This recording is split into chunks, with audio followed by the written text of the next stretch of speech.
guidelines that you've established to make a game that puts this in the hand of a child and rewards his skill at shooting at the television screen. And the characters in it, including, as Senator Cole said, innocent bystanders who, when hit, are pumped back and bleed.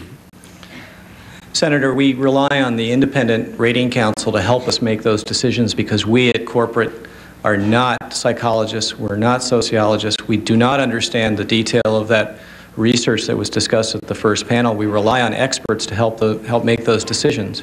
And they have rated that product MA-17, only appropriate for adults.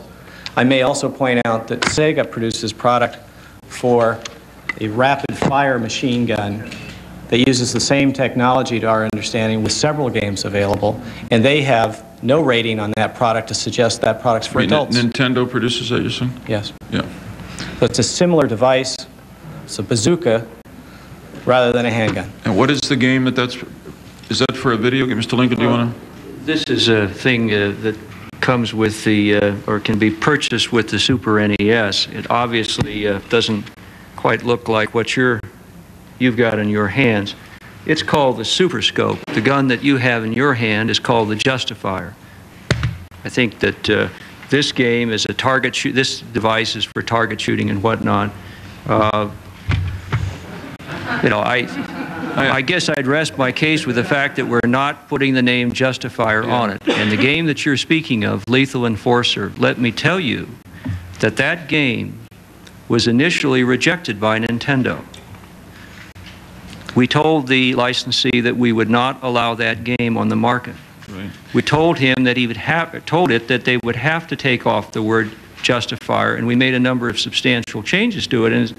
And we also told him we wouldn't approve this kind of packaging. The end result is that that product is not yet out on the Nintendo platform. I hope before it goes out on the market, you'll think again about it, because it's more than the name Justifier on this. This is a handgun, pure and simple.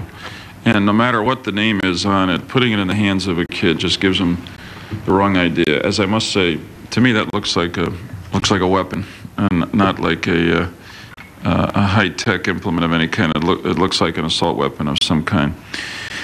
Let me go to another part of this problem, and that is the chain of distribution, the chain of advertising. Because if you establish a rating system, it's got to be carried out throughout the chain. As you indicated earlier, I went into, one of my staff members this morning went into a Toys R Us on the way to work, and Night Trap is right there alongside the other video games that the kids can buy. I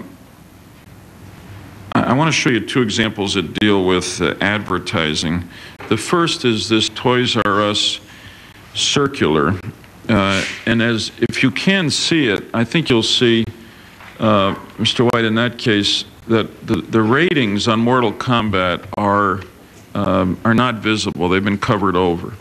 Now, I know that's not your ad. You don't own Toys R Us, but I'm just trying to make the point of how important it is if you're really going to rely on your rating system to follow that through the chain. Second, we've got this ad for Lethal Enforcer that Senator Cole has pointed to before, and the rating, which is on your package, is effectively, it's not visible. The carton is raised in such a way that it's covered it up. And of course, apart from that, and you'd have to look for it, I mean, one other exercise of responsibility here would have been simply to have had a mark somewhere else there saying, this is MA-17, this shouldn't be bought or used by anyone under the age of 17.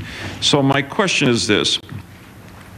Pursuant to your commitment to have a rating system, would you commit now to do everything in your power to ensure that the ratings are not only visible on your product, but visible in advertising for your product, especially advertising, of course, which you procure directly? Mr. White and Mr. Yes, Lincoln. Chairman Lieberman, I refer to my written testimony that we are, in fact, suggesting that consistency as to the presentation of ratings and product packaging, advertising, and promotional materials, and I'll go beyond that and suggest that it should be prominent, and you have our commitment. I don't believe that same commitment has been made by Nintendo. It is in our testimony. Mr. Lincoln. Well, I don't know what he's talking about there. As you well know, we have made a commitment to the rating system. The point that I've been making all along, and the point that I made to both of you this morning individually, was that we are concerned that a rating system by itself might just be an open season on more violent games.